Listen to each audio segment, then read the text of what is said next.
Alam nyo ba na ngayon ko lang napatunayan na ang mga pusa ay dakilang scam? Ngayon na fur mom na ako ng dog, fur mom na ako ng cat, nakita ko talaga kung ano yung difference ng dalawa kapag ang alaga mo ay dog at ang alaga mo ay pusa. Kasi tingnan nyo to. Yan yung lalabas sa ng CR. Naririnig nyo? Naririnig nyo? Yan. Mahal na mahal ako ng mga yan kapag kakain yan. Kapag gutom sila, mahal na mahal ako yan. Tingnan nyo. Kahit saan ako pumunta, susundan ako niyan. Susundan ako niyan kahit saan ako pumunta. Oh, mahal na mahal ako niyan kasi gutom sila eh. Gutom. Oh, kahit saan. Oh, mahal na mahal ako niyan eh. Kasi gutom sila eh. Oh, 'di ba? Gutom. Mahal na mahal oh. Oh, gigilid-gilid pa 'yan. Yan. Kainin na natin. Na? Diba? Mabait. Tingnan niyo lang pagkatapos kumain ito. May gagawin ka babalaghan tong mga to.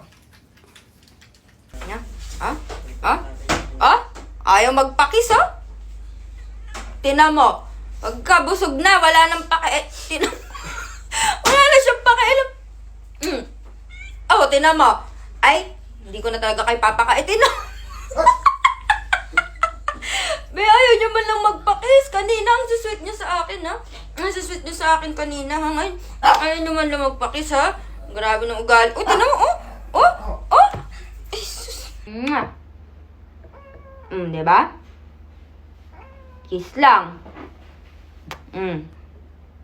Diba? Ngayon, ayaw magpakis. Aray! Ba't ka nangaaway na?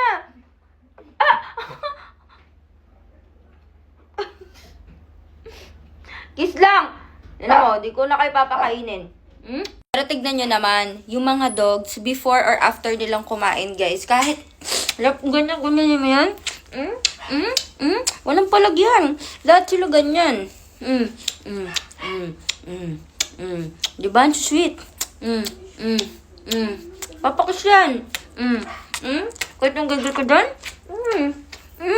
Gusto pa talaga nila. Pag kinikas sila.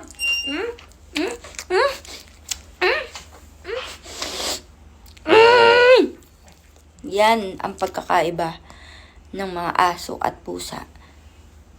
Anyways guys, tingnan nyo naman si Kuy Kuy. Nakikipag-play na talaga siya sa mga pusa. Nung una talaga, as in tigok talaga abot ng mga pusa sa kanya. Pero nagagalit pa siya pag hindi nakikipaglaro sa kanya. Oh, friends na sila, hindi nagalit sa kanya. Laro kaya? Diba? Bati-bati na silang lahat. They are big happy family.